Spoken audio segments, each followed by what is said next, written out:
सभी को जय जिनेन्द्र। आवाज आ रही है? चलिए शुरू करते हैं।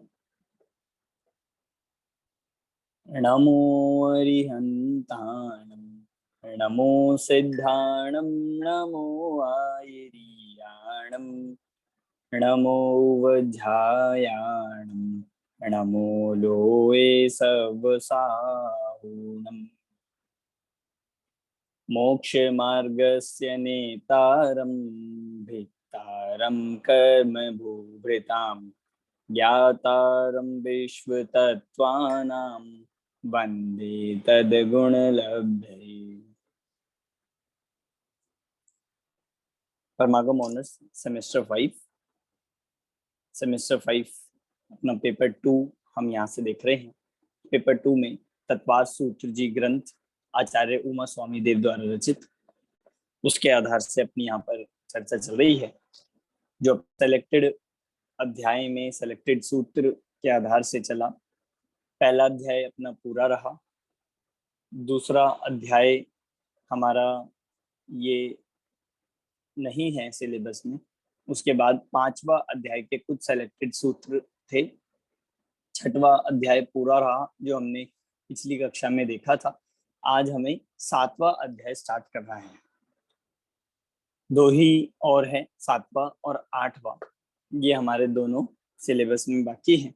7वां अध्याय आज देखा जाएगा, जिसके अंदर इस 7वें अध्याय में यहाँ पर शुभ आश्रव की चर्चा स्टार्ट होनी है। शुभ आश्रव की चर्चा हमने देखी थी कि भाई आश्रव 6वें और 7वें अध्याय में है, जिसमें से अशुभ आश्रव 6वें में था और शुभ आश्रव ये 7वें अध्याय में अब स्टार्ट होना है। उसको हम यहाँ से शुरू करते हैं। आप सब अपनी वीडियोस ऑन कर लीजिए, जो कर सकते हैं। चलिए शुरू करेंगे 7वां अध्याय। ये जो 7वां अध्याय है ये शुभ आश्रव का है, शुभ आश्रव का वर्णन करने वाला है। शुभ आश्रव में क्या आता है कि व्रतशील, संयम आदि इन सब का वर्णन ये सब शुभ आश्रव में लिया जाएगा।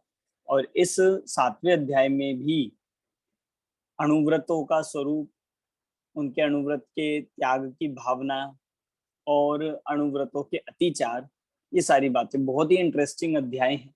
7वां अध्याय बहुत इंफॉर्मेटिव भी है। हमें बहुत सारी चीजें एक ही अध्याय में पता चल जाएगी। तो उसके लिए हम ये स्टार्ट करते हैं। पहला सूत्र निकाल लीजिए। 7वें अध्याय का पहला सूत्र पढ़ता हूं मैं। हिंसा नृतस्तेय ब्रह्म परिग्रहेभ्यो विरति व्रतम। दोबारा। हिंसा नृतस्तेया ब्रह्म परिग्रहेभ्यो विरति व्रतम। देखिए, व्रत की परिभाषा बता रहे हैं। व्रत किसे कहते हैं? किसे कहते हैं व्रत? तो व्रत के लिए कहा है विरति व्रत। विरति होना, निवृत्ति होना। किससे विरति होना? कि विरति का नाम ही व्रत है। विरक्ति कहो, विरति कहो, निवृत्ति कहो, इसका नाम व्रत है। वास्तव में व्रत में हम यही तो करते हैं। और क्या करते हैं? व्रत का नाम विरक्ति है कि भाई हम जैसे हम कोई उपवास आदि व्रत भी कर रहे हैं तो उसमें आप क्या कर रहे हो कि भोजन से विरक्ति है उस दिन, इसलिए वो व्रत है। ऐसे ही यहाँ पर भी कह रहे हैं विरति व्रतम। कहीं से निवृत्ति, मतलब उसका नाम व्रत है। कहाँ से विरति, कहाँ से निवृत्ति? तो 5 स्थान बताए हैं। हिंसा, अनृत, हिंसा मतलब हिंसा हो गया। अनृत मतलब असत्य, अस्तेय। हिंसा, अनृत, स्तेय, ये स्तेय है। स्तेय मतलब हो गया चोरी। अब्रह्म, अब्रह्म अर्थात कुशील। और परिग्रह अर्थात परिग्रह। तो ये 5 क्या है? ये 5 पाप है। इन 5 पापों को कह रहे हैं कि इन 5 पाप हिंसा, झूठ, चोरी, कुशील और परिग्रह, इन 5 पापों से विरति होना, इन 5 पापों से निवृत्ति होना, इसका नाम क्या है? इसका नाम व्रत है। आप सोचो, हमने कभी इस एंगल से सोचा क्या हम तो व्रत में क्या सोचते हैं, सिर्फ भोजन नहीं करना इसका नाम व्रत है, एक आसन करना इसका नाम व्रत है, उपवास करना इसका नाम व्रत है। पर यहाँ कह रहे हैं सिर्फ हिंसा नहीं, असत्य को भी, मतलब असत्य का पालन कर, असत्य को छोड़कर सत्य का पालन करना, चोरी को छोड़कर अचौर्य का पालन करना, अब्रह्म को छोड़कर ब्रह्म का पालन करना, परिग्रह को छोड़कर अपरिग्रह अर्थात संतुष्ट होना, इसका नाम भी व्रत है। हमें ये व्रत कहाँ लगता है, मतलब पांचों पापों के अभाव का नाम व्रत है। समझ आ गया आपको ये सूत्र सभी को? पांच पापों के अभाव का नाम व्रत है, सिंपल सी ये डेफिनेशन है। फिर इसके बाद दूसरा सूत्र आ रहा है।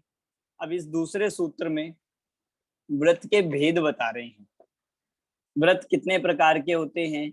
तो अब यहाँ पर आ रहा है दूसरा सूत्र, पढ़ता हूं। देश सर्वतोणु महती, देश सर्वतोणु महती की दो प्रकार से व्रत है। कौन कौन से?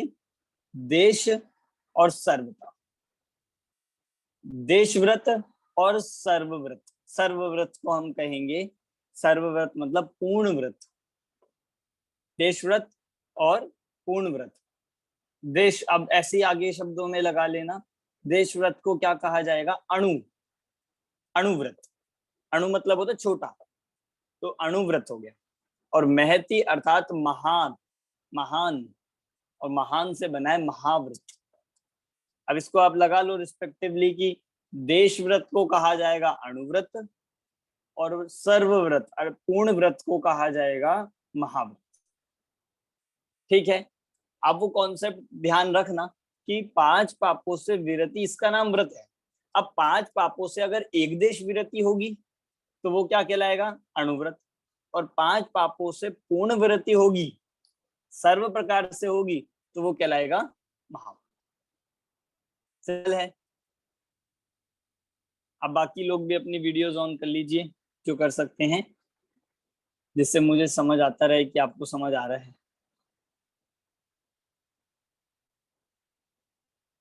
हाँ देखिए, समझ आ रहा है नरेश जी?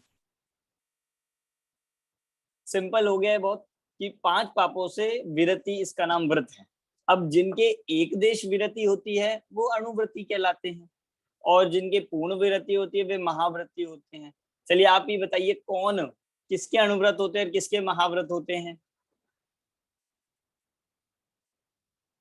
कि श्रावक के अणुव्रत होते हैं और महाव्रत मुनिराज के होते हैं। मतलब सीधा सीधा लॉजिक है, क्योंकि श्रावक पांच पापों से एक देश रूप से विरक्त हैं और मुनिराज हैं वो पांच पापों से पूरी तरह से विरक्त हैं।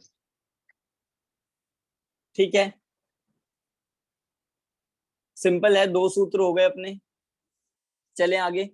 अब अणुव्रतों के नाम कैसे बन जाएंगे फिर? सब व्रतों के पीछे आपको अणु लगाना है। कैसे? अहिंसा अणुव्रत, अचौर्य अणुव्रत मतलब सत्याणुव्रत,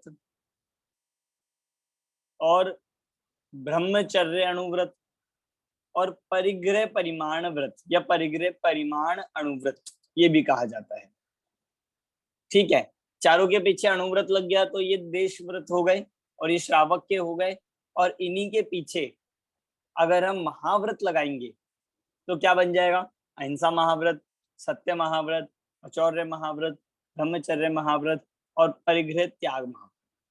मतलब आप ये समझिए कि ये चारित्र को अपने जीवन में अंगीकार करने के दो लेवल है। ये लेवल है, एक बेसिक लेवल जिसमें थोड़ा सा त्याग है, और एक है हायर लेवल जिसमें पूरा त्याग है। हमें जाना तो है हायर लेवल पे, पर क्योंकि हम डायरेक्टली अगर नहीं जा सकते हैं, यदि हम में इतनी शक्ति सामर्थ्य नहीं है कि हम पूरी महाव्रतों को धारण कर ले डायरेक्टली, इसलिए पहले अणुव्रत अंगीकार कराए जाते हैं। अणुव्रत का बहुत रोल है, ये अणुव्रत ही है जो आपको महाव्रत के प्रैक्टिस रूप है। महाव्रत की भूमिका जिसमें बनती है वो अणुव्रत ही होते हैं। बहुत सारी बातें हैं, हमें तो चलते हैं अब अणुव्रतों के स्वरूप की तरफ। तीसरे नंबर का सूत्र, तीसरे नंबर का सूत्र पढ़ता हूं मैं।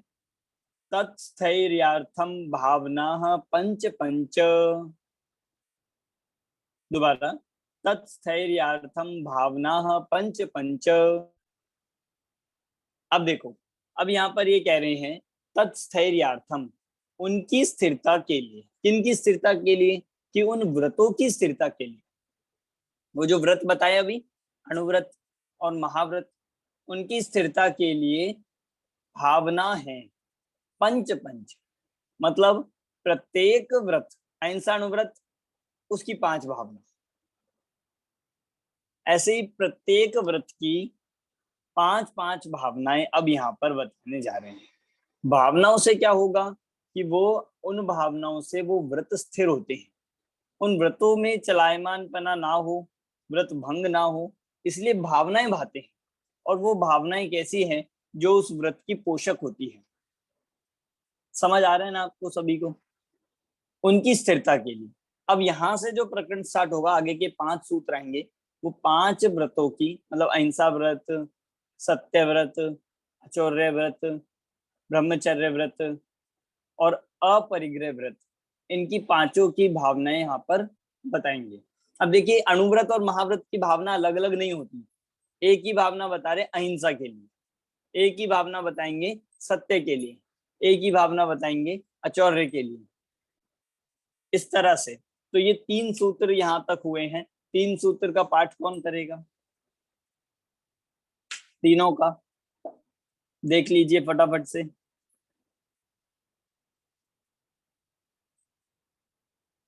हाँ, पढ़िए सरिता जी। हिंसानृत स्थेया ब्रह्म परिग्रहे भयो विरति व्रतम देश सर्वतो नु महति तत्स्थैर्यार्थम भावना पंच पंच। बहुत अच्छे, बिल्कुल सही, बहुत अच्छे, बिल्कुल सही पढ़ा है आपने। इस तरह से 3 सूत्र अपने हुए। समझ आ गए? किसी को कोई डाउट है? चले आगे। चौथे नंबर का सूत्र, ये चौथे नंबर का जो सूत्र है, ये यहाँ पर हमें 5 भावनाएं स्टार्ट हो रही है, जिसमें सबसे पहले अहिंसा व्रत की भावनाएं आ रही है। अहिंसा व्रत की भावनाएं यहाँ पर बताने जा रहे हैं। देखिए, सूत्र पढ़ता हूं। बस इन सूत्र में अब कुछ भी नहीं है। अगर आप इन सूत्र में 5 वर्ड को जोड़ के लिख दोगे तो सूत्र बन जाएगा। ऐसे हर में आएगा। 5 भावनाएं हैं, बस उनके नाम कहाँ से क्या क्या है ये हमें देखना है। पहला, वांग मनोगुप्ति ईर्या दान निक्षेपण समित्यालोकित पान भोजनानी पंच। दोबारा, वांग मनोगुप्ति ईर्या दान निक्षेपण समित्यालोकित पान भोजनानी पंच।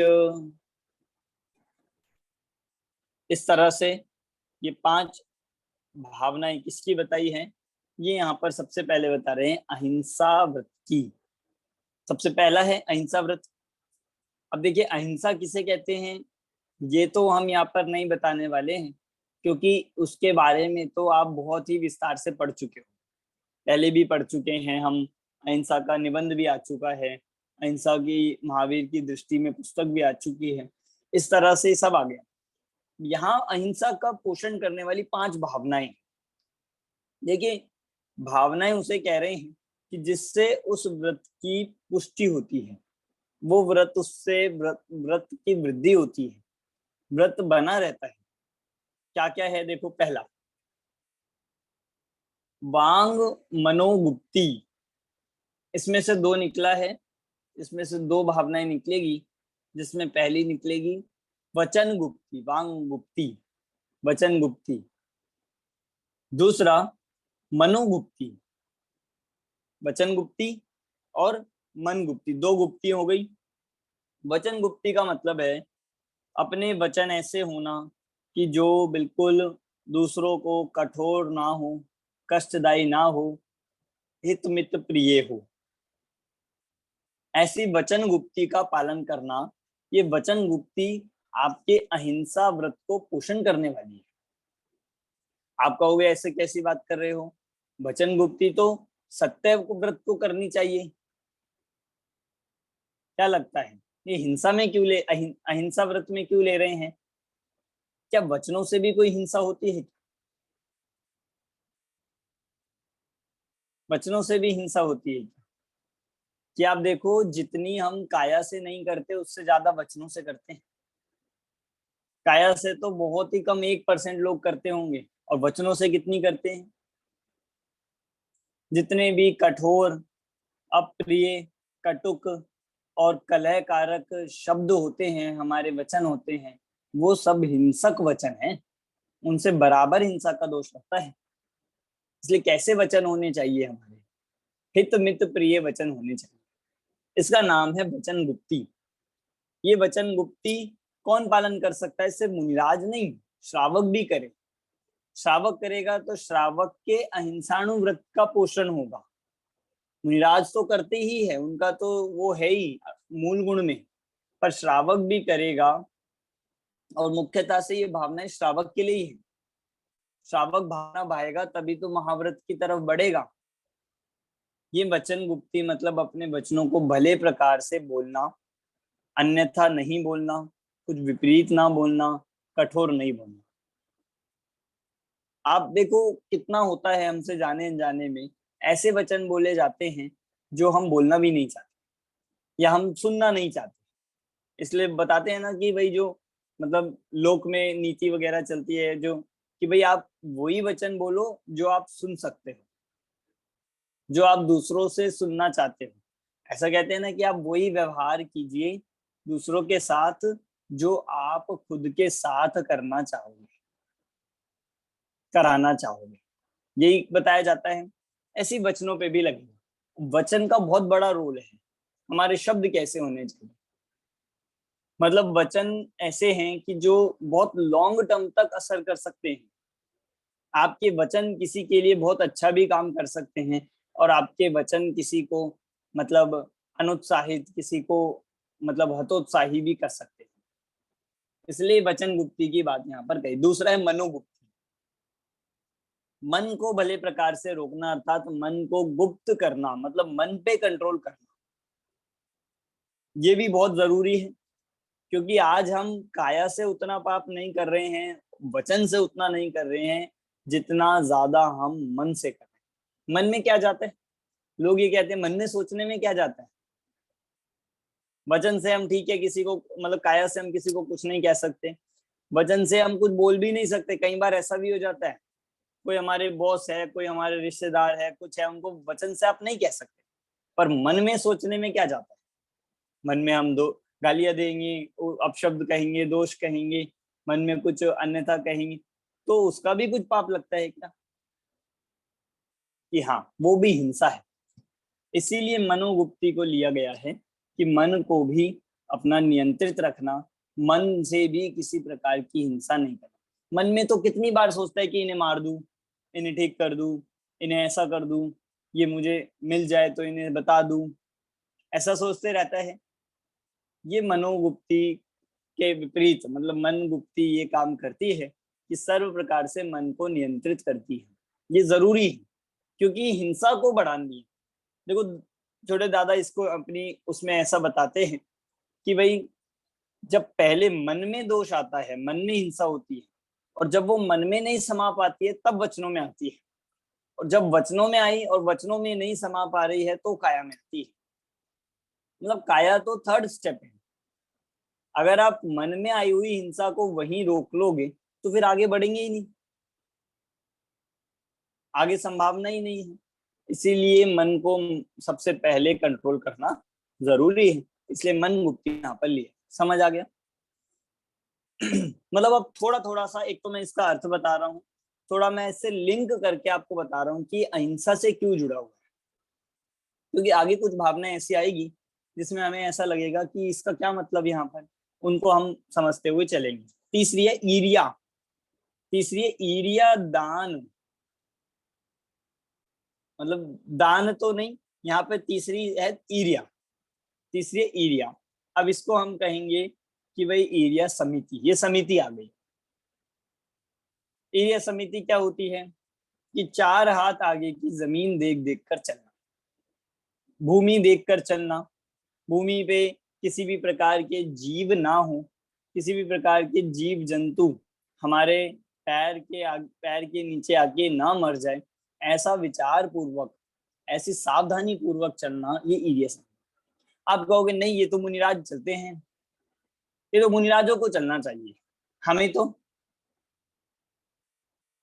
क्या लगता है मुनिराज को तो चलना चाहिए, ये हमें नहीं चलना चाहिए एरिया समिति से? कि ऐसा नहीं है, मुनिराज के मूल गुण में लिया है उनको, तो वो तो चलते हैं ही, पर क्या श्रावक को नहीं चलना चाहिए? क्या श्रावक को मुंह पर उठा के चलना चाहिए? जो मर्जी आए जीव, जैसे मर्जी आए उन पे हिंसा हो जाए, क्या श्रावक के लिए ऐसा होना चाहिए कि नहीं? इसीलिए यहाँ पर ये भावना भावना में लिए कि जब ये अनुव्रतों का पालन करेगा और ऐसी भावना भाएगा तभी तो महाव्रत तक पहुंचेगा। इसीलिए 4 हाथ जमीन देखकर चलना, ये एरिया समिति है। चौथा, आदान निक्षेपण समिति। दान लिखा है ना, वो दान नहीं है, सूत्र में देखिए दान नहीं आदान है। आदान निक्षेपण समिति, 2 समिति हो गई, एक एरिया और दूसरी अब आई है आदान निक्षेपण। आदान मतलब होता है उठाना, ग्रहण करना, और निक्षेपण मतलब होता है रखना। सावधानी पूर्वक उठाना और सावधानी पूर्वक रखना, इसका नाम है आदान निक्षेपण। मुनिराजों के ये समिति होती ही है, पर श्रावक भी, हमें भी ये करना चाहिए। हमने मान लीजिए कोई चीज उठाई, बहुत दिनों से रखी थी और उठा के एकदम उल्टा रख दिया उसको, तो उसपे हो सकता है बहुत सारे जीव उसके लेयर पर हो और हमने उल्टा रख दिया, बिना देखे बिना विचार करे उठाकर रखना उठाना, ये सब हिंसा का कारण है। जाने अनजाने में हमसे ऐसी हिंसा हो जाती है।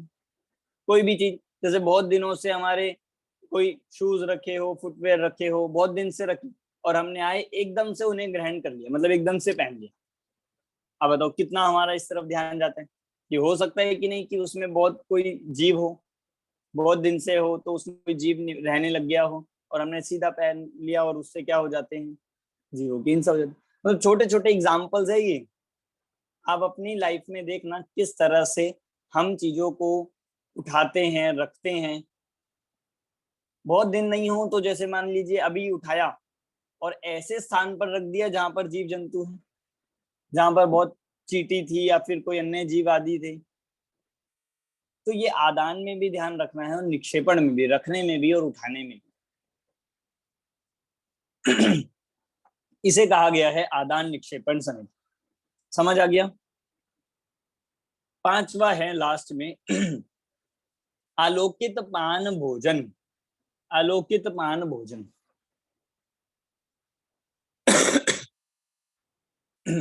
अब देखिए यहाँ पर ये आलोकित पान भोजन लिया है। 5वां, आलोकित मतलब होता है प्रकाश। प्रकाश में, दिन में, सूर्य के प्रकाश में क्या करना, पान और भोजन, खाना और पीना, दिन के प्रकाश में। देखिए ये बात श्रावक, ये भावनाएं श्रावक पे इसलिए लगती है क्योंकि ये बात इससे पता चली हमें, क्योंकि ये मुनिराज के लिए तो होगी नहीं, वे तो पहले से ही इस नियम के पालन करते हैं।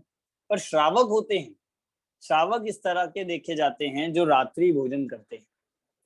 रात्रि भोजन भी महान हिंसा का दोष है, क्योंकि उसमें क्या होता है, आप देखो जितना बाहर खाते हैं या जो बाहर दिखता है और रात्रि में खाते हैं, उसमें तो हमें स्पष्ट रूप से प्रत्यक्ष हिंसा दिखती है कि भाई उधर उनका मतलब स्टॉल है या कोई रेस्टोरेंट है, उसमें कितनी लाइट्स है और उसमें कितना अविवेक पूर्वक बनाया जाता है। तो उसमें रात्रि में क्या होता है कि सारे जीव उसमें गिरते हैं, स्थूल स्थूल जीव, स्थूल भी गिरते हुए दिखाई देते हैं, और कदाचित तो हमारे भोजन आदि में निकल भी जाते हैं। हुआ होगा आप सभी के साथ कभी ना कभी। और सूक्ष्म जीव तो प्रति समय सूर्य अस्त होते ही असंख्यात जीव उत्पन्न होते रहते ही हैं। उनकी वृद्धि होती चली जाती है, दुगने दुगने होते जाते हैं जितने जितना रात्रि होता जाता है। तो ऐसा ये सूक्ष्म और स्थूल जीव सर्व प्रकार से रात्रि भोजन करने वालों के द्वारा उनकी हिंसा होती है। इसीलिए क्या भावना है, आलोकित पान भोजन। एक तो दिन में भोजन भी इससे निकलेगा, दूसरा जो दिन में भी भोजन करेगा वो देख शोध कर करना। दिन में भी कैसे करना, विवेक पूर्वक करना, साफ साफ करके करना। बस इसीलिए कहा जाता है कि हम जो भी पदार्थ का सेवन करें, हम जो भी वस्तुएं खाएं, वो हम अपने घर की वस्तुओं का ही सेवन करें। क्योंकि जितना भी हिंसा है, क्योंकि एक लेवल पे तो आप खा रहे हो तब तो है ही, पर उससे पहले बनने के लेवल पे भी एक प्रकार से हिंसा हो जाती है, हो चुकी होती है। वो जो मतलब सामग्री यूज करते हैं वो पुरानी है, नई है, कैसी है, मर्यादित है, अमर्यादित है, जीव सहित है या निर्जंतुक है, ये सब कोई नहीं देखता। वहां पे तो सीधा हमारे सामने पूरा बनकर आता है। इसीलिए घर का भोजन आदि जो होता है उसमें देख शोध कर ये हमें भोजन बनाते हैं, इसलिए उसको यहाँ पर कह रहे हैं आलोकित पान भोजन। अहिंसा व्रत की भावना में इसे लिया गया है। इस तरह से 5 ये भावनाएं अहिंसा व्रत की हुई। समझ आ गया आपको? कोई डाउट है इसमें?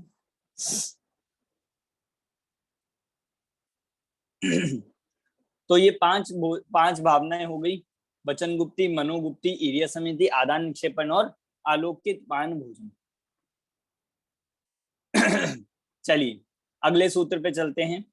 चौथा सूत्र कोई पाठ करिए, कौन पढ़ेगा चौथा सूत्र? मैं ट्राई करता हूँ सर। हाँ पढ़िए, सुनिए। वांग मनो गुप्त्रिया दान निक्षेपण समित्या लौकित पान भोजनानी पंचे। हाँ बिल्कुल सही है। वांग मनोगुप्ती रिया दान निक्षेपण समित्या लोकित पान भोजनानी पंच। बहुत सिंपल है, बस सूत्र में पीछे पंच लगाया है और ये 5 नाम लिखे हैं। इसी तरह से अब चलते हैं सत्यव्रत की भावना। सत्यव्रत किसे कहते हैं ये हम जानते हैं, अन्यथा बोलना नहीं, कठोर सत्य भी नहीं बोलना, ये सारी बातें सत्यव्रत में आती हैं। अब देखिए क्या है उसकी भावनाएं। क्रोध लोभ भीरुत्व हास्य प्रत्याख्यानान्यनुवीची भाषणम च पंच। दोबारा, क्रोध लोभ भीरुत्व हास्य प्रत्याख्यानान्यनुवीची भाषणम च पंच। क्या क्या कह दिया? सत्यव्रत की भी 5 भावनाएं हैं। क्या क्या? पहला क्रोध, दूसरा लोभ, तीसरा भीरुत्व अर्थात भय, और चौथा हास्य। ये 4। तो ये क्या सत्यव्रत की भावनाएं हैं कि नहीं? अभी एक शब्द आया है प्रत्याख्यानानि। प्रत्याख्यान मतलब त्याग रूप। कि हमारे कैसे वचन होना? क्रोध से रहित वचन होना, लोभ से रहित वचन होना, भय से रहित वचन होना, और चौथा हास्य से रहित वचन होना। ये 4 भावनाएं बताई है। इस सत्यव्रत की 4 भावनाएं ये हुई, और अंतिम लिया है अनुवीची भाषणम। अनुवीची भाषणम कि शास्त्र के अनुसार, अनुवीची अर्थात शास्त्र की परंपरा के अनुसार भाषणम अर्थात बोलना, इसका नाम है अनुवीची भाषणम। ये 5 भावनाएं हो गई। किसकी 5 भावनाएं हैं ये है सत्यव्रत की। अब आप देखो, क्रोध, लोभ, भय, हास्य, ऐसे वचन बोलेंगे तो हमारे सत्यव्रत में दोष आएगा। मतलब इसको इस तरह से लगा लो, और अगर इससे रहित बोलोगे तो सत्यव्रत का पोषण होगा। अब हम झूठ तो नहीं बोलते, आप कहोगे हम तो पंडित जी झूठ बिल्कुल भी नहीं बोलते हैं, कभी भी नहीं बोलते, पर झूठ नहीं बोलते, पर इनका क्या? आपके वचन अगर क्रोध युक्त है तो ये कह रहे हैं वो सत्य नहीं है। आपके वचन यदि लोभ रहित, लोभ युक्त है, लोभ से सहित है, तो वो सत्य नहीं है। भय से सहित है, डरने डराने वाले वचन है, तो वो सत्य नहीं है। और अंतिम हास्य। हास्य में ये बहुत समझने लायक है। हास्य के नाम पर हम इतना असत्य बोल जाते हैं कि हमें पता भी नहीं चलता, होता है कि नहीं। मजाक मजाक में, हम तो मजाक में कह रहे थे, हमने तो मजाक किया था। प्रैंक करते हैं लोग, मजाक मजाक करते हैं, तो उस मजाक के नाम पर झूठ बोलता है, वो क्या है, वो भी असत्य ही है। क्या मजाक के नाम पर बोले गए सत्य असत्य को सत्य बोला जा सकता है? मजाक के नाम पर बोला गया जो झूठ है, क्या उसे सच कहेंगे क्या? कि नहीं, है तो झूठ ही, चाहे मजाक में बोला हो चाहे सीरियसली बोला हो। इसीलिए बात समझना कि हमारे वचन क्रोध से रहित होने चाहिए, हमारे वचनों में लोभ नहीं होना चाहिए, हमारे वचन भय रहित होने चाहिए और हास्य रहित होने चाहिए। मतलब हास्य रहित मतलब प्रसन्नता वाले वचन ना हो, ऐसा नहीं कह रहे। हास्य मतलब है मजाक, हंसी मजाक में जो किसी का मतलब किसी का वो करना, किसी का अपवाद करना, हंसी मजाक में किसी को दोष लगाना, इस तरह से उसे हास्य वचन में यहाँ पर लिया। समझ आ गया? ऐसे वचनों का त्याग, ये 4। और एक अनुविची भाषण मतलब शास्त्र के अनुसार बोलना, शास्त्र से विरुद्ध ना बोलना, इसका नाम है अनुविची भाषण। ठीक है, 5 भावनाएं समझ आ गई सत्यव्रत की। चले आगे। इसके बाद अब आ रहे हैं अचौर्य व्रत की 5 भावना। पढ़ते हैं, सूत्र पढ़िए कोई 5वां। हाँ शिखा जी।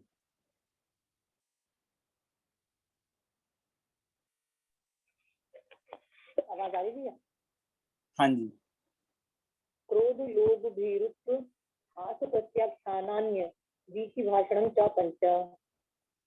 प्रत्याख्यानान्य, फिर अनुवीची भाषण, प्रत्याख्यानाने नुवीची भाषणम च पंच।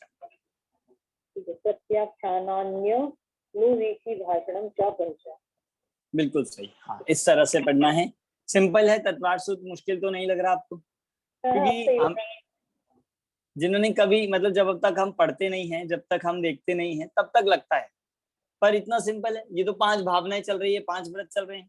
हम तो सोच रहे थे तत्वार सूत्र में बहुत बड़ी बड़ी बातें होंगी, पर ये तो 5 व्रत चल रहे हैं, अणुव्रत चल रहे हैं, उनकी भावनाएं तो बहुत सिंपल है। ये सारा विषय हम रत्नगंध श्रावकाचार में भी देख लेते हैं और भी अन्य सरल सरल ग्रंथों में। बस इतना अंतर है, ये संस्कृत में है, बाकी जगह में हिंदी में भी मिल जाता है कहीं कहीं। अगला 6वें सूत्र की तरफ चलते हैं, अचौर्य व्रत की भावनाएं। शून्यागार विमोचितावास परो परोधाकरण भैक्ष शुद्धि सधर्मा विसंवादः पंच। शून्यागार विमोचितावास परो परोधाकरण भैक्ष शुद्धि सधर्म विसंवादः पंच।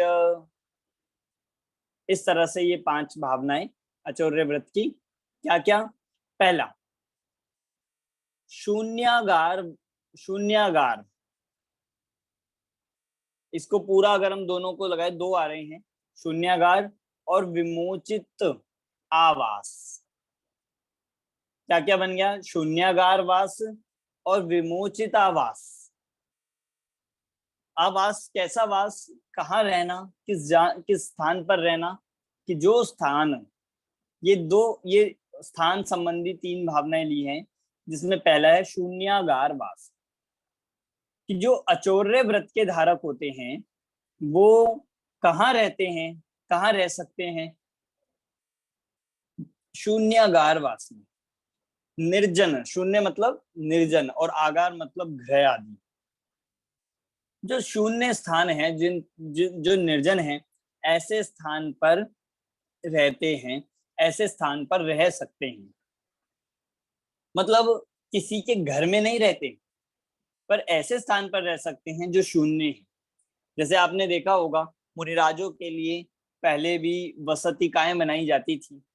उनके लिए नगर के बाहर कि किसी ना किसी मुनिराज के लिए वसतिकाएं का वो किया जाता था, श्रावक के द्वारा या अन्य किसी के भी द्वारा। तो वो शून्य स्थान, मुनिराज ऐसे स्थान पर क्योंकि नहीं रहते जहाँ बहुत भीड़ भाड़ हो, जहाँ सोसाइटी हो, जहाँ नगर हो, जहाँ लोग रहते हो, वहां नहीं रहते।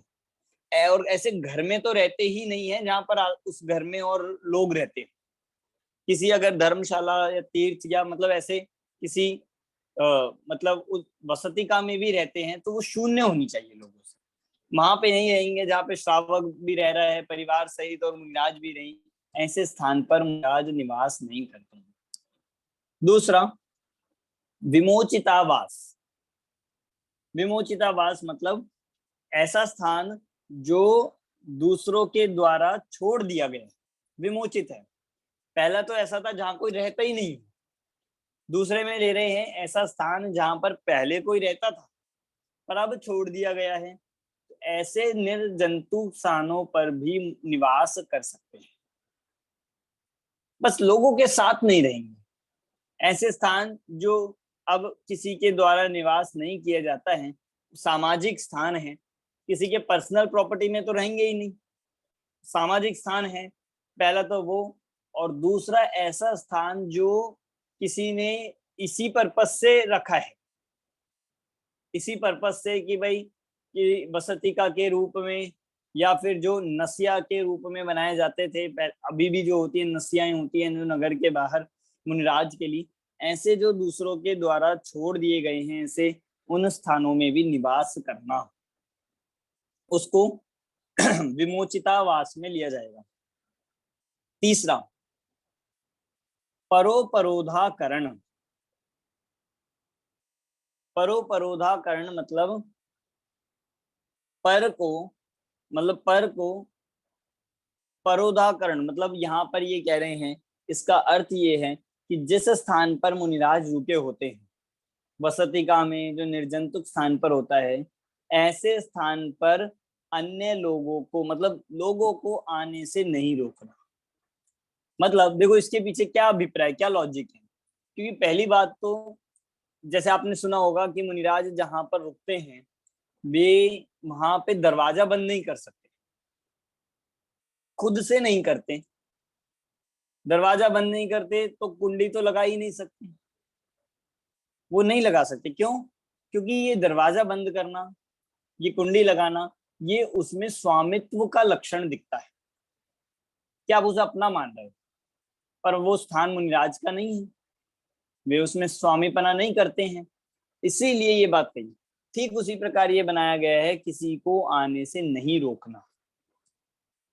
यदि कोई स्थान पर आ रहा है, कोई दर्शन के लिए आ रहा है, कोई उद्देश्य आदि के लिए आ रहा है, कोई मतलब किसी भी रूप में आ रहा है, तो उनको रोकेंगे नहीं कि चले जाओ यहाँ से, निकल जाओ, आओ मत, बंद करवा देंगे या चार लोगों को कह के कह देंगे कि भाई किसी को आने मत दो, रोक दो। ऐसा मुनिराज कभी भी करते नहीं।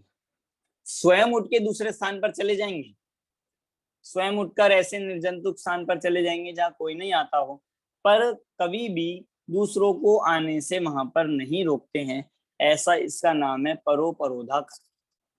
क्योंकि आप देखो ये चोरी में इसलिए लिया गया क्योंकि कहीं ना कहीं ये चोरी कहलाएगी। सूक्ष्मता से देखोगे, जो स्थान आपके ठहरने मात्र के लिए बनाया गया है, यदि आप उसमें अपनत्व कर लो तो चोरी है। सिर्फ मुनिराज के लिए नहीं, आप अपने लिए भी लगा लो। आप किसी होटल में जाते हो या कहीं पे हम रुकते हैं, कहीं पे हम निवास करते हैं और हम उस स्थान पे जाकर अपनापन करने लगे, हम अपना अपना घर समझने लगे, तो वो चोरी नहीं है क्या? वो चोरी है बिल्कुल, जैसे होता है। इसी तरह से ये बात कह दी है कि यहाँ किसी को रोकते नहीं है। ठीक है। चौथा लिया है भैक्ष शुद्धि। भैक्ष शुद्धि मतलब है, भैक्ष मतलब होता है भिक्षा। भिक्षा मतलब क्या होता है? भिक्षा का अर्थ तो होता है भीख।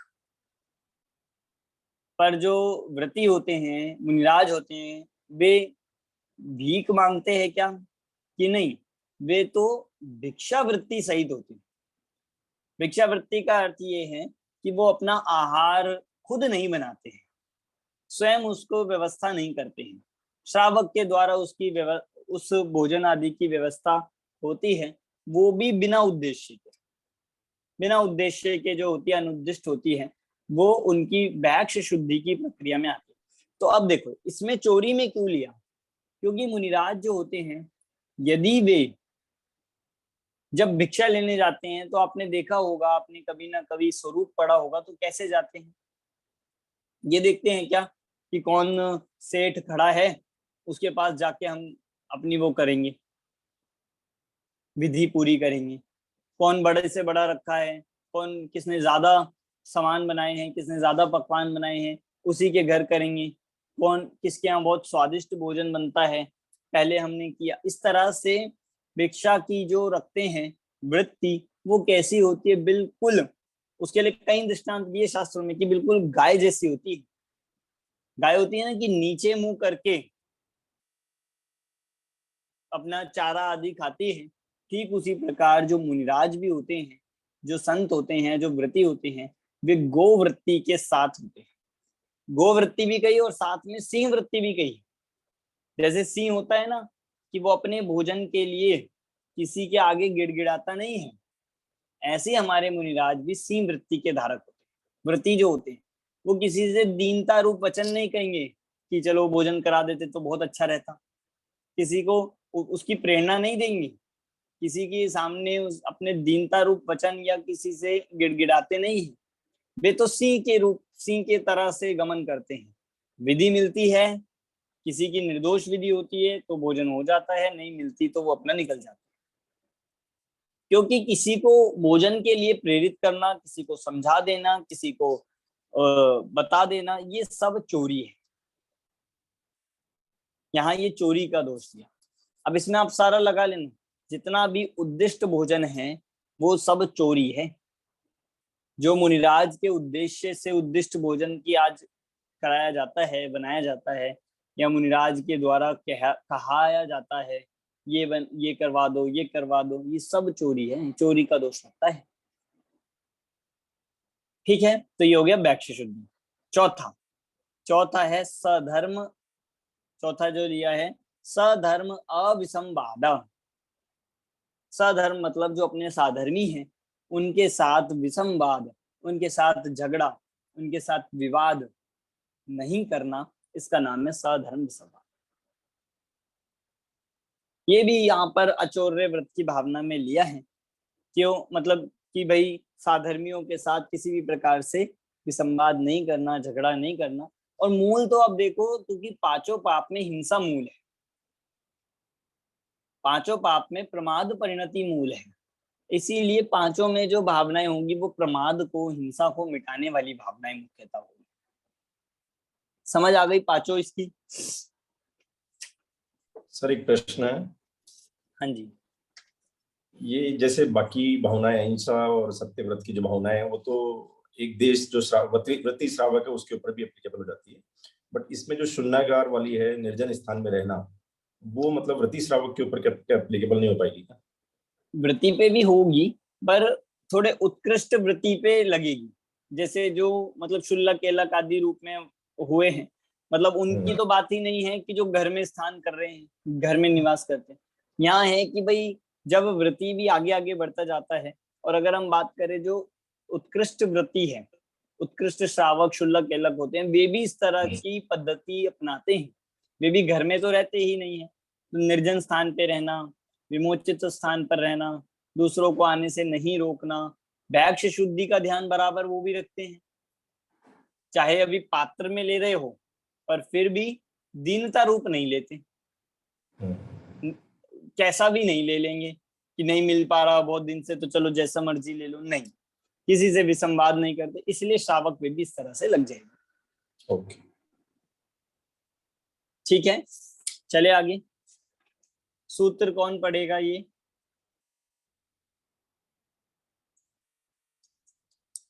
सूत्र पढ़ने के लिए ट्राई कीजिए, शशि जी। शून्यागार विमोचितावास परोपरोधाकरण भैक्ष्य शुद्धि सधर्म विसंवादः पंच। बिल्कुल सही, बिल्कुल सही पढ़ा है। चलिए अगले चलते हैं। अगला कौन सा व्रत है? ब्रह्मचर्य व्रत। ब्रह्मचर्य व्रत की 5 भावनाएं पढ़ते हैं। स्त्री राग कथा श्रवण तन मनोहरांग निरीक्षण पूर्व रतानुस्मरण वृष्येष्ट रस स्वशरीर संस्कार त्याग पंच। दोबारा से पढ़ता हूं। स्त्री राग कथा श्रवण तन मनोहरांग निरीक्षण तन मनोहरांग निरीक्षण पूर्व रतानुस्मरण वृश्येष्ठ रस स्वशरीर संस्कार त्यागा पंच। देखिए मैंने जहां जहां रोककर बोला है बस आप समझ लीजिए वही 5 भेद है। पहला, स्त्री राग कथा श्रवण।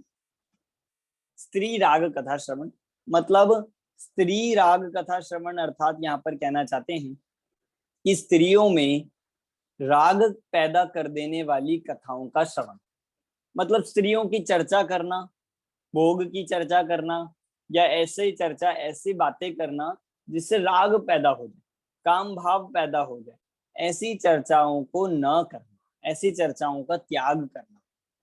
त्याग शब्द लास्ट में लिया ना, 5 पे लगेगा।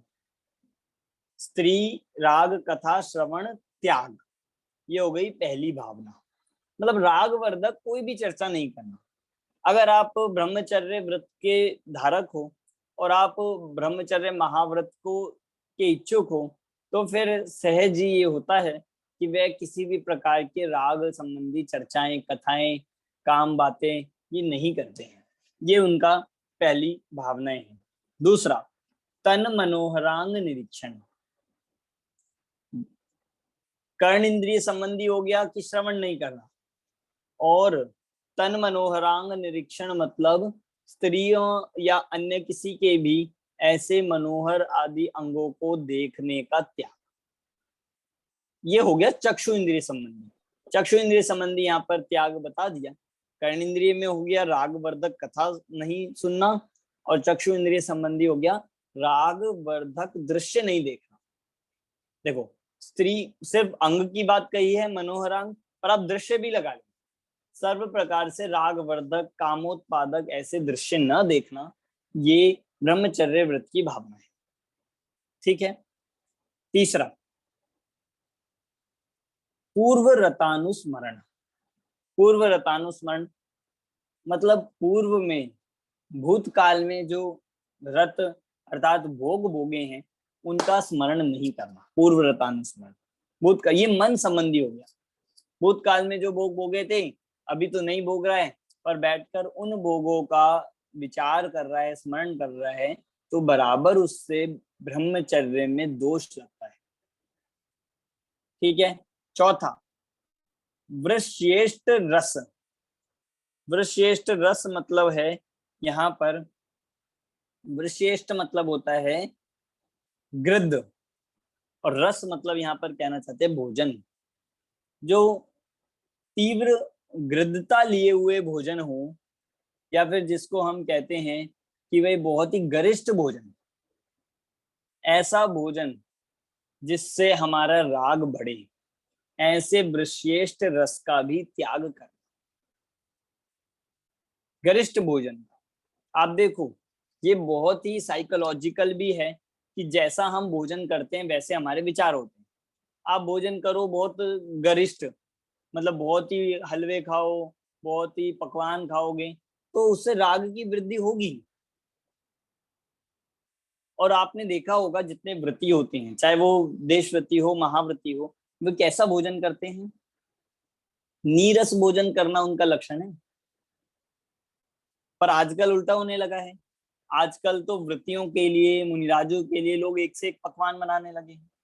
बहुत बड़े से बड़े ऐसे ऐसे गरिष्ठ भोजन बनाने लगे हैं, केक बनने लगा है, इत्यादि ऐसी ऐसी सामग्री बनाते हैं कि हमने तो खुद देखा है, सुना है। उनका लक्षण क्या है कि आप उनको भोजन करा रहे हो तो उनके लिए तो दोष है और स्वयं को भी दोष लगाते, क्योंकि आप ये देखो आपके भोजन से उनकी वीतरागता बढ़ेगी या उनका राग बढ़ेगा? आपके भोजन से उनकी आसक्ति बढ़ेगी या घटेगी? उस भोजन से उनकी तप की भावना बढ़ेगी या शरीर के पोषण की या स्वाद की भावना बढ़ेगी? ये हम इस श्रावक का या भोजन कराने वाले का कर्तव्य है। वो तो दिखाने के लिए देखो हमने इतनी 10 आइटम बनाई थी, 10 सब्जी बनाई थी, 10 मिठाई बनाई थी, इसलिए बना लेता है दिखावे के लिए, पर वो गलत है। इसलिए हमें भोजन करने में भी और कराने में भी बहुत ध्यान रखना चाहिए। इसलिए आपको ध्यान होगा जैसे जिस दिन हमारा उपवास होता है, अष्टमी चतुर्दशी का पर्व होता है, उस दिन कैसा मतलब नीरस भोजन का लिया जाता है। वो क्यों? क्योंकि जो रस सहित भोजन है, जो गरिष्ठ भोजन है, वो राग की वृद्धि करने वाले हैं। वो कहीं ना कहीं हमारे ब्रह्मचर्य में भी दोष बनता है। ठीक है, ध्यान रखने वाली बात है ये। और लास्ट है स्व शरीर संस्कार त्याग। स्व शरीर मतलब अपने शरीर के संस्कार का त्याग। कौन से संस्कार नहीं देने शरीर को? ये संस्कार तो देने चाहिए, संस्कार तो अच्छी बात है। कि संस्कार मतलब है शरीर को सजाना, शरीर का मेकअप आदि करना, उसको मतलब सजाना रजाना, उसको बिल्कुल डेकोरेट करना, इसका नाम संस्कार करना है। कि शरीर के संस्कार का त्याग, मेकअप का त्याग, ब्यूटी प्रोडक्ट्स का त्याग, कि ये सब भी ब्रह्मचर्य के दोष लगाने वाले हैं। इसलिए 5 भावनाएं जो यहाँ पर ली है कि स्त्री राग कथा श्रवण त्याग, तन मनोहरांग निरीक्षण त्याग, पूर्व रतानुस्मरण त्याग, वृष्येष्ठ रस त्याग और स्व शरीर संस्कार त्याग। समझ आ रहे हैं? पांचों ही ब्रह्मचर्य से जुड़ रही है। कोई दिक्कत है इसमें? नहीं है। चलिए, सूत्र कौन पढ़ेगा? नरेश जी आप पढ़ेंगे? हाँ जी सर, पढ़िए। ठीक है। स्त्री राग कथा श्रवण, तन्व मनोहर राग निरीक्षण, पूर्व रतानुस्मरण, वृश्रेष्ठ रस स्वर, दोबारा बोलता हूँ, वृश्रेष्ठ रस स्व शरीर संस्कार त्यागा पंच।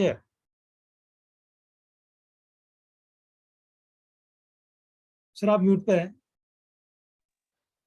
पहले आपने बिल्कुल सही पढ़ा है, ब्रेक कर करके, और अब प्रैक्टिस करोगे तो एक साथ फ्लो में भी पूरा आ जाएगा।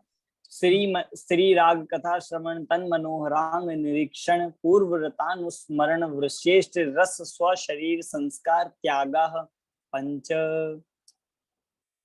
इस तरह से ये ब्रह्मचर्य व्रत की 5 भावनाएं होती है।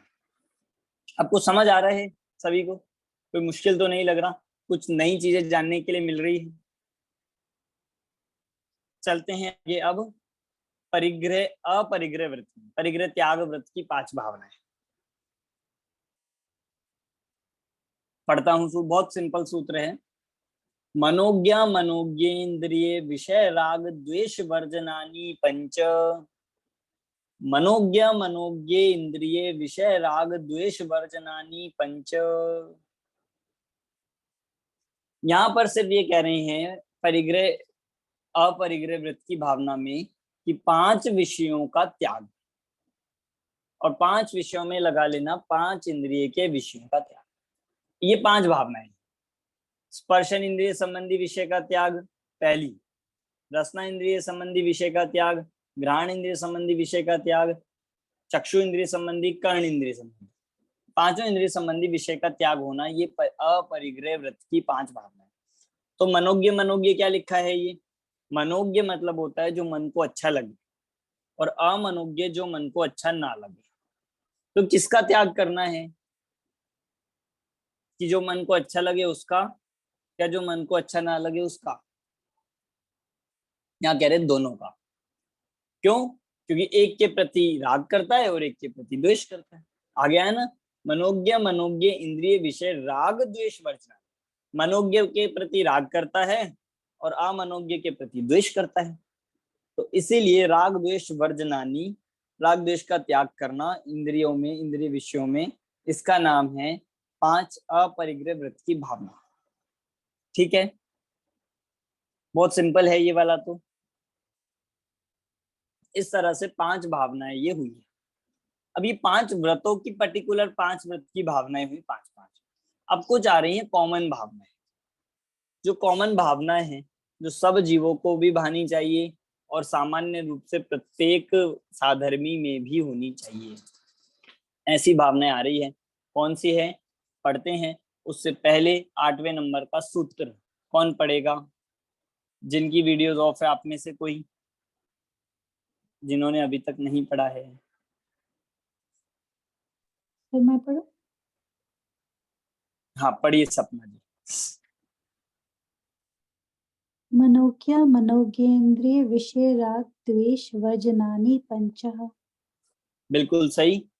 बिल्कुल सही पढ़ा है। चलिए 9वें नंबर के सूत्र पे चलते हैं। अब सामान्य अन्य भावनाएं, बहुत इंपॉर्टेंट भावनाएं हैं। आपसे मैं पूछूंगा कि इस तरह की और भावनाएं और कहाँ कहाँ भी आती है। पढ़ता हूं 9वां सूत्र। हिंसादिश्विहा मूत्रापाय वद्य दर्शनम। हिंसादि विश्वाह मूत्रापाया वद्य दर्शनम। हिंसादि,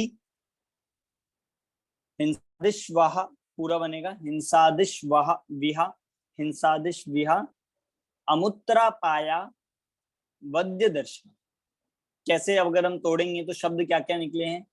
हिंसादिशु, हिंसादि 5 पापों में, फिर ईहा, ईहा मतलब होता है इस लोक संबंधी, और अमुत्र मतलब होता है परलोक संबंधी। ईहा मतलब हो गया इस लोक संबंधी, और अमुत्र अर्थात परलोक संबंधी क्या होगा? अपाय और अवध का दर्शन भावने योग्य है। मतलब क्या कह रहे हैं?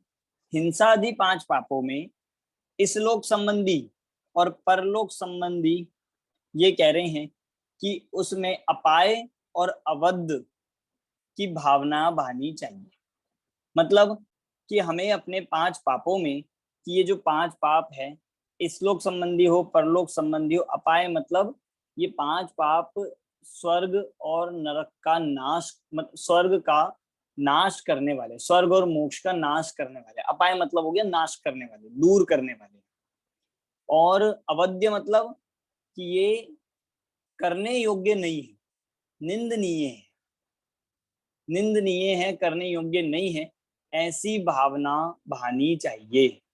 इस लोक संबंधी भी और परलोक संबंधी। एक एक पे आप लगा के देखो।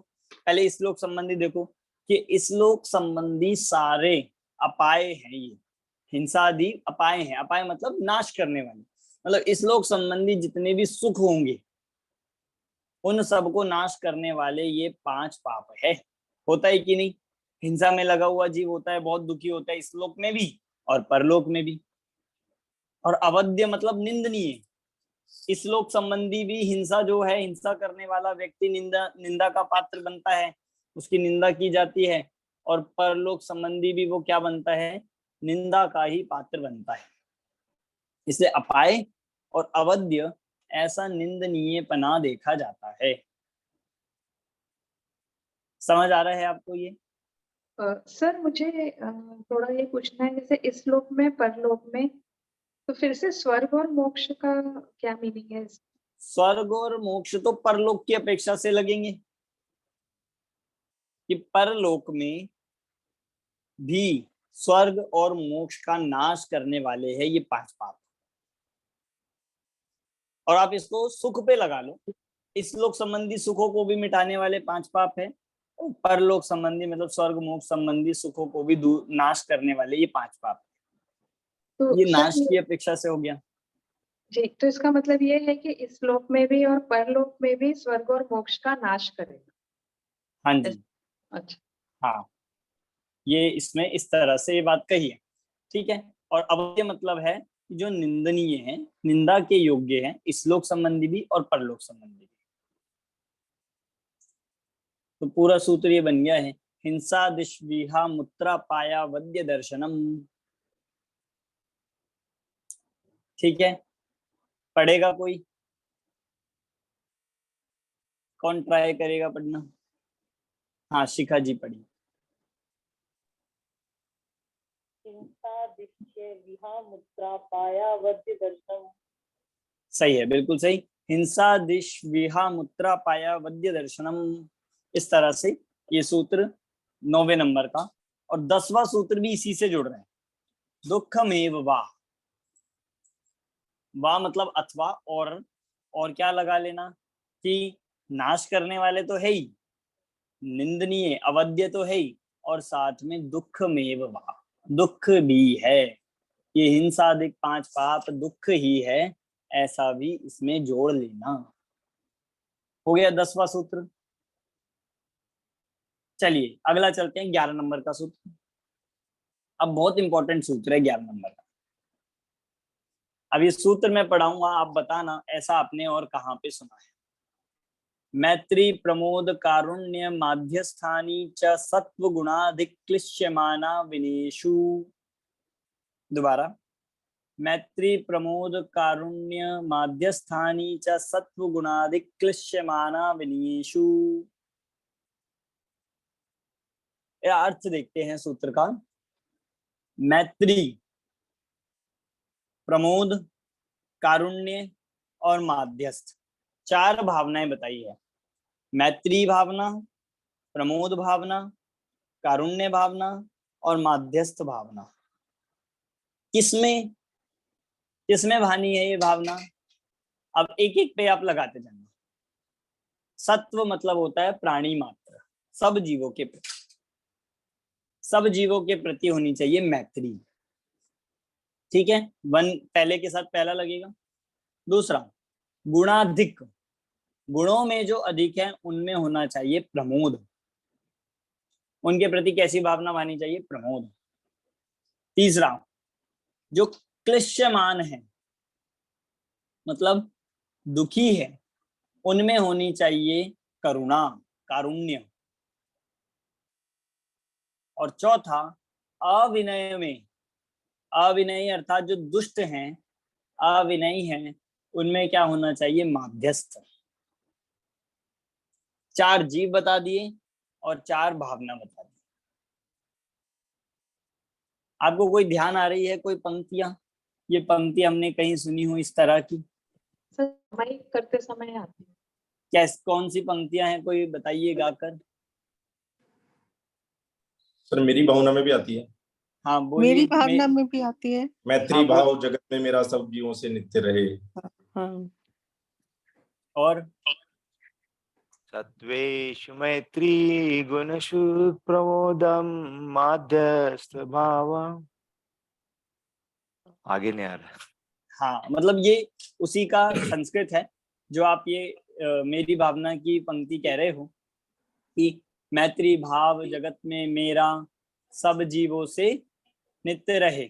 आगे, दीन दुखी जीवों पर मेरे उर से करुणा स्रोत बहे। और इसके बाद, दुर्जन क्रूर कुमार्द रथों पर शोभ नहीं मुझको आवे। वैर पाप अभिमान साम्य भाव रखूं मैं उन पर। हाँ, ये हो गया। मतलब इन 3 पंक्ति में ही आ गए हैं ये कि प्राणी मात्र के प्रति। अब आप देखो, हम मेरी भावना पढ़ते हैं पर हमारा ध्यान नहीं जाता है कि ये कितनी बड़ी बात है। वो तत्वार सूत्र के सूत्र का अनुवाद है, मतलब वो सूत्र का ही ट्रांसलेशन है। हमें तो लग रहा है तो मेरी भावना है, इसमें क्या है, ये तो मेरी भावना है। कि नहीं, मेरी भावना नहीं है, वो आचार्य उमा स्वामी का तत्वार सूत्र का वचन है, सूत्र है। क्या कहा उसमें? और जरूर फिर कोई सामान्य बात तो नहीं होगी जब उधर तत्वार सूत्र में ली गई। तो क्या लिया है? प्राणी मात्र के प्रति मैत्री। अब देखो, इसमें हमें ये भी बात सिखाई जा रही है आपको किसके प्रति कैसा व्यवहार करना चाहिए। सबके साथ एक जैसा व्यवहार नहीं होता है, जैसा जीव है वैसा व्यवहार। प्राणी मात्र के प्रति तो मैत्री होनी चाहिए। मैत्री मतलब सबके प्रति मित्रता के भाव, अच्छे परिणाम सबके लिए होने चाहिए। दूसरा, जो गुणों में अधिक है, जो कुछ गुणवान है, धर्मात्मा है, या लोक में भी आप लगा लो, कोई गुणवान है, कोई अच्छे गुण है, क्वालिटीज है, तो उनमें प्रमोद होना चाहिए। उनके गुणों के प्रति, उनके प्रति हर्ष होना चाहिए, आनंद होना चाहिए, उनके प्रति प्रमोद का भाव होना चाहिए। तीसरा, जो क्लिश्यमान है, जो दुखी है बेचारे, जो दीन है, दुखी हैं, क्लिश्यमान है, उनके प्रति करुणा का भाव होना चाहिए। उनके प्रति प्रमोद नहीं होना चाहिए। अब देखो, अगर आप मिक्स कर दोगे तो गलत हो जाएगा। अगर उनके प्रति प्रमोद करोगे तो ये रौद्र ध्यान बन जाएगा। कोई दुखी हो रहा है और हम प्रमोद करें, कि नहीं, प्रमोद करना है गुणों वालों के प्रति, और जो दुखी हैं उनके प्रति करुणा का भाव होना चाहिए। और चौथा लिया है कि जो अविनयवान हैं, दुष्ट हैं, उनके प्रति कैसा भाव रखना है। उनको ना तो आप उनके साथ मैत्री रख सकते हो, ना उनके प्रति प्रमोद का भाव योग्य है, ना वो करुणा के पात्र हैं, तो उनके लिए कहा है माध्यस्थ भाव रखना चाहिए। दीन दुखी जीवों पर मेरे उर से करुणा स्तोत्र बहे, ये हो गया तीसरे वाले। और दुर्जन क्रूर कुमार्ग रतों पर शोभ नहीं मुझको आवे। जो दुर्जन हैं, बुरे हैं, पापी हैं, क्रूर जीव हैं, अविनय हैं, ना उनके प्रति अच्छा ना उनके प्रति बुरा, माध्यस्थ भाव रखना चाहिए, समता भाव रखना चाहिए। अब आप देखो, हमने कभी सोचा भी नहीं था कि जैन दर्शन हमें ये भी सिखाता है। जैन धर्म हमें लोक व्यवहार शिष्टाचार भी सिखाता है। हमें तो यही लग रहा था ये तो व्यवहार का निषेध करता है, ये तो व्यवहार का अभाव करते हैं, कि नहीं, आप सही तरह से पढ़ोगे समझोगे तो जैन धर्म हमें सच्चा व्यवहार सिखाता है। ये कहाँ और सिखाया जाता है? कहीं भी नहीं। ये एक ये बात हमें एकमात्र यहीं पढ़ने लिखने के लिए मिलेगी, पढ़ने सुनने के लिए मिलेगी। सब जीवों के अब इसमें सारे जीव आ गए कि नहीं आ गए? सब आ गए। गुणवान भी आ गए, दीन दुखी भी आ गए, प्राणी मात्र भी आ गया, और जो दुष्ट हैं क्रूर हैं उनके भी प्रति। और आप देखो जितने भी ज्ञानी हुए हैं प्रथमान योग में, जितने भी जीव हुए हैं, सबने यही पैटर्न फॉलो किया है।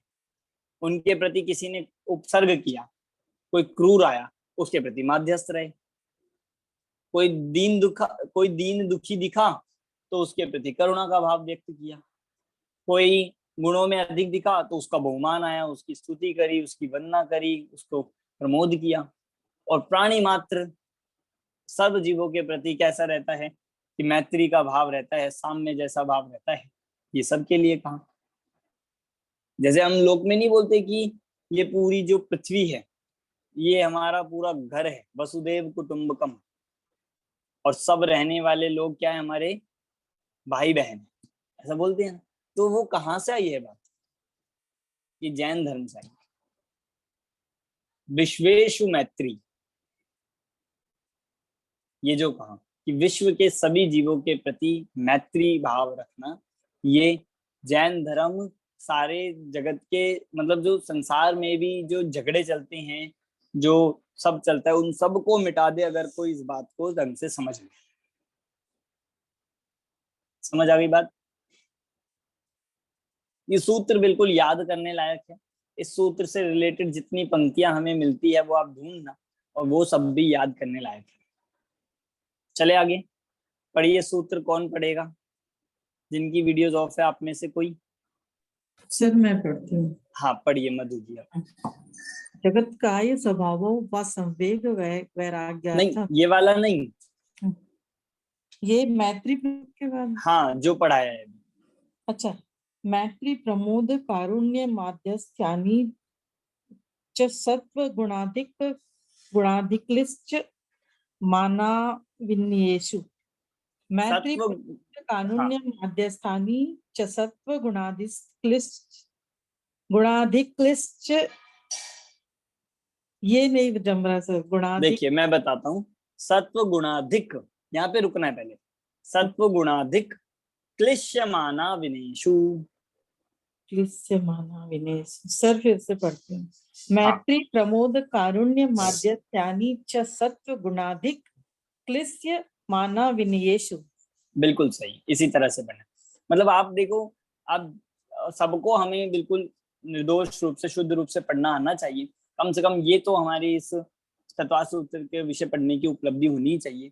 मतलब मैं तो यही चाहता हूँ, मेरी तो ये भावना है कि कक्षा का हर विद्यार्थी सूत्र पढ़ना तो बिल्कुल सीख ही जाए। आपको आना चाहिए। आपको 2 बार 4 बार 10 बार भी करेक्ट करवाना हो तो हम उसके लिए तैयार हैं, पर आप उसको बहुत अच्छे से पाठ कर सके, निर्दोष रूप से पढ़ सके, तो ये बहुत हमारे लिए बड़ी उपलब्धि रहेगी।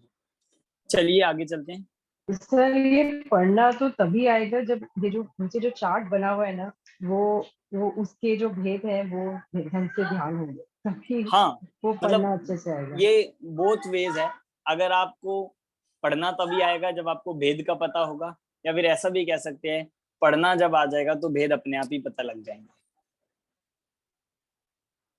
मतलब मेन तो ये है कि कभी थोड़े से शब्द हमने सुने हो, शब्दों का ज्ञान हो, तो हमें पता लगेगा कहाँ पे रोकना है। जैसे अभी था ये सत्व गुणाधिक, यहाँ पे रुकेंगे तो ये हमें शब्द का पता होगा, तभी यहाँ पर रोक कर पढ़ पाएंगे, तभी शुद्ध उच्चारण होगा। आप देखो, अगर ये क को पहले ले रहे थे तो वो उच्चारण भी गलत हो रहा था। इसलिए पता हो हमें कि सत्व गुणाधिक ये एक वर्ड है, क्लिश्यमान ये अलग वर्ड है, और अविनेशु ये अलग वर्ड है। पर सबको आ जाएगा, बहुत इजी है, और आप बहुत सारी प्रैक्टिस भी कर सकते हो। और मैंने यूट्यूब का भी एक वो भेजा था, वो तो शायद पहले अध्याय संबंधी था या पूरे तत्वार्थ सूत्र का था, तो आप उससे भी आप उसको देख के, उसमें सामने लिरिक्स भी आते हैं, और वो बहुत छोटा है। आपके पास आधा घंटा हो तो आप उसे खोल के बैठ सकते हैं, और सामने आपकी स्क्रीन पर वो चलते रहेंगे लिरिक्स, और आप उसको साथ साथ पढ़ेंगे तो प्रैक्टिस हो जाएगी। चलिए 12 नंबर का सूत्र सर मैं पढ़ती हूँ। पहले मैं पढ़ा देता हूँ, फिर आप सर पढ़िए। एक सेकंड, वो क्लिश्यमानो का क्या अर्थ हुआ? क्लिश्यमान का अर्थ है कि जो क्लिष्ट हैं, दुख में हैं, क्लेश सहित हैं, मतलब जिनके जीवन क्लेश, में दुख है। क्लेश हाँ से इसमें ले सकते हैं? हाँ, क्लेश मतलब दुख हो, जो अच्छा, क्लिश्यमान है, दीन दुखी हैं, उनको यहाँ पे क्लिश्यमान जीव कहा गया है। ठीक है, चलिए 12 नंबर का सूत्र पढ़ाता हूँ। जगत काय स्वभाव व संवेग वैराग्यार्थम, और भावनाएं बता रहे हैं। इनके अलावा और भी कोई भावनाएं हैं क्या? कि हाँ, और भी भावनाएं हैं, बहुत भावनाएं। भावनाओं का कोई अंत थोड़ी है। और कौन सी भावना भानी चाहिए?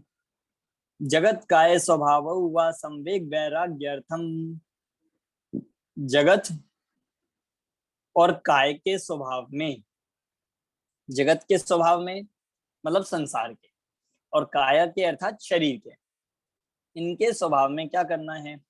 संवेग और वैराग्य। हम कैसी भावना भानी है?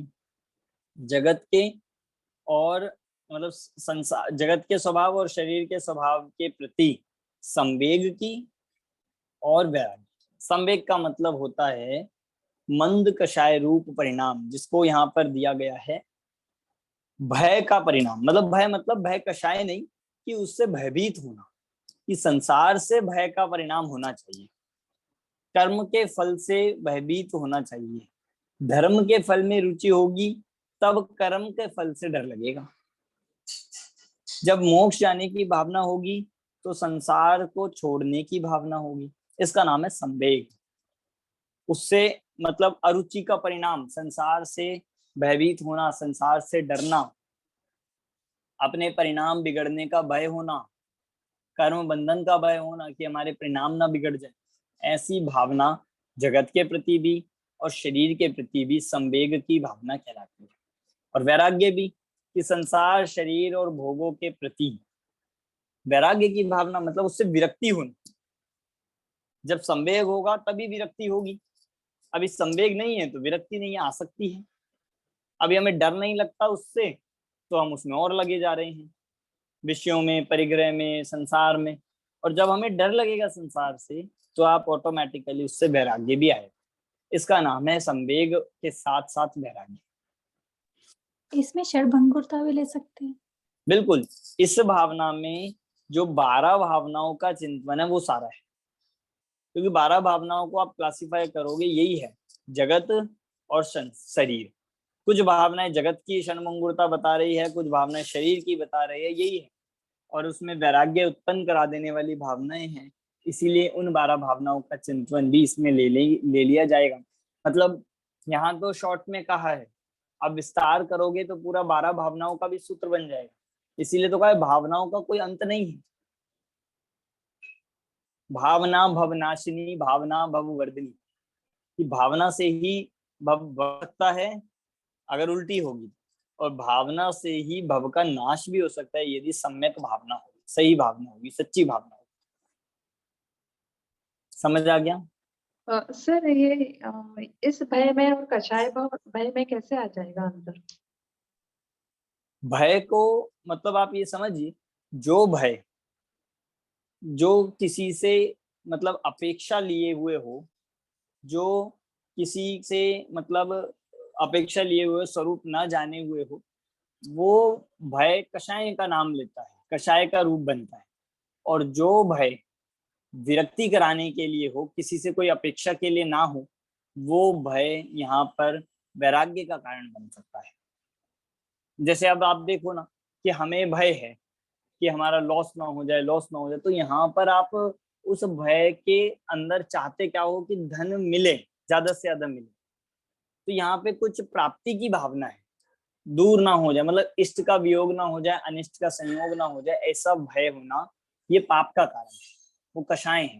पर यहाँ जो भय की बात कर रहे हैं, ये भय कैसा है, जो हमें संसार से छुड़ाने में कारण बनेगा। जब तक आपको संसार का भय नहीं लगेगा, जब तक आपको नरक का भय नहीं लगेगा, तब तक कोई पाप को छोड़ेगा क्यों। इसलिए आपको ध्यान होगा, मोक्ष मार्ग प्रकाशक में हमने अभी पढ़ा था 8वें अध्याय में, माँ प्रथमा योग के पद्धति में ये कहा था कि कहीं कहीं तो किसी कषाय को उत्पन्न करा के बड़ी कषाय छुड़ाई जाती है। तो यहाँ परिग्रह, धन, हिंसा छुड़ानी है, उसके लिए भी नरक का भय भी दिखाया जाए तो उसमें कोई गलत नहीं है। सर जैसे जैसे गुणस्थान बढ़ता है तो फिर धीरे धीरे संसार का भय भी निकलते जाता है ना। धीरे धीरे जब संसार की रुचि ही घट जाती है तो भय की भी आवश्यकता नहीं है। जिन्होंने वस्तु स्वरूप को जान लिया संसार हमको कछु भय ना रहे, जिन्होंने जान लिया वो भयभीत क्यों होंगे। इसलिए ठीक है, समझ आ गया है। तो ये 12 सूत्र हमारे यहाँ तक हुए हैं। अब इसके बाद जो प्रकरण अब चेंज हो रहा है, इसके बाद 5 पापों की डेफिनेशन आ रही है। 5 पाप किसे कहते हैं। अच्छा, आपने ये तो बता दिया कि 5 पापों की त्याग की भावना क्या है, 5 पापों के त्याग को व्रत कहते हैं, 5 पापों में एक देश और अनुव्रत और मतलब पूर्ण व्रत कहलाते हैं। पर 5 पाप क्या है, पाप किसे कहते हैं, कौन कौन से, हिंसा किसे कहते हैं, झूठ किसे कहते हैं, तो उसकी थोड़ी मतलब मूल परिभाषा पाप के बारे में हमने और जगह जगह पढ़ा होगा। मूल परिभाषा कहाँ मिलती है, तो जैसे कुछ पुरुषार्थ सिद्धि उपाय मूल ग्रंथों में देखते हैं हम, ऐसे यहाँ तो पार सूत्र में भी उससे भी पहले, सबसे पहले यहाँ पे 5 पापों का हमें प्रकरण मिलता है। इसकी चर्चा हम नेक्स्ट क्लास में करेंगे, अभी अपना यहीं पर ही पूर्ण कर रहे हैं। तो 12 नंबर के सूत्र तक अपना हुआ है, इसके आगे हम करेंगे क्रमशः, और थोड़ा मतलब बीच में भी अगर अपनी कक्षा रहेगी तो आपको बता दी जाएगी। इस तरह से 7वें अध्याय के 12 सूत्र आज हमने ये पूर्ण किए हैं। आगे की चर्चा आगे की जाएगी। कोई डाउट हो, कोई प्रश्न हो तो आप पूछ सकते हैं। पेपर 1 का जो कॉन्सेप्ट क्लैरिटी था वो आप अपलोड कर दीजिए, बहुत लोगों ने कर भी दिया है। बाकी जिनका रह गया आप करना शुरू कर दीजिए, जिसमें आपको 6वें और 8वें अध्याय का समरी रूप में लिखना है। पूरा अध्याय कवर नहीं करना है, आपको विशेष बातें बतानी है जो आपको उसमें अच्छा लगा, जो आपने सीखा, उसे सीखकर आपका क्या मिथ, कोई भ्रम जो टूटा हो वो आपको उसमें मेंशन करना है। दूसरा, तत्वार सूत्र का कॉन्सेप्ट क्लैरिटी जो है वो भी आप करना शुरू कर दीजिए। बहुत लोग वो भी कर चुके हैं, मेरे पास आया है, पहले और 5वें अध्याय तक का आ गया है, बस वो वेट कर रहे हैं कब विषय पूरा हो।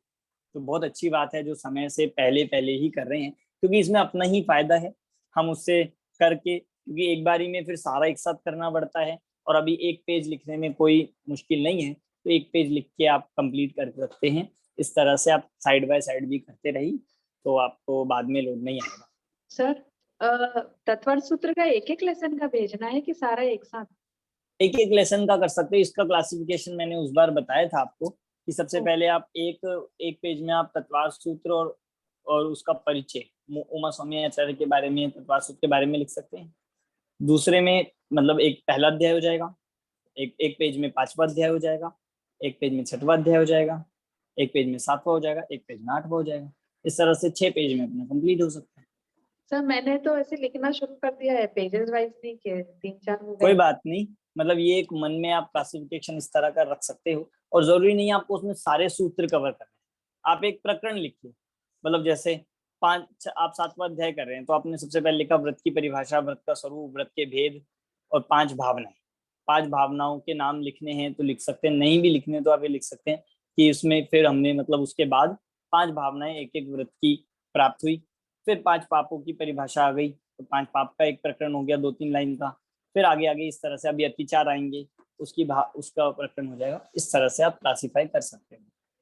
चार्ट में बनाना है चार्ट में बना लीजिए, जैसे आपको अच्छा लगे पर करिए। और बाकी कोई विषय संबंधी डाउट हो तो आप पूछ सकते हैं। और जो बाकी लोग कक्षा में नहीं आ रहे हैं, आप उनको जरूर प्रेरित करिए। जिनसे आपका संपर्क है, आप उनको पर्सनली कांटेक्ट करके कहिए कि हम चाहते हैं कि बाकी लोग भी ड्रॉप ना करें और जरूर पढ़े, क्योंकि इस के कारण से, किसी असाइनमेंट के कारण से, किसी पेपर के कारण से कोई इस महत्वपूर्ण कोर्स को ना छोड़े। कोई भी समस्या हो तो वो हमें बताएं, उसका समाधान किया जाएगा। जो इस बहाने ही सही हमारा पढ़ना होता है और हम जिनागम के मूल रहस्यों को, शास्त्रों को पढ़ लेते हैं, इसको हमें कंटिन्यू रखना चाहिए। और हम जो मतलब टीम लीडर हैं, अजय जी, नरेश जी, हम इस पे कुछ काम कर रहे हैं। हम जरूर इसके लिए भी कुछ ना कुछ एफर्ट्स करेंगे कि जिससे लोग जो नहीं आ रहे हैं वो जुड़े।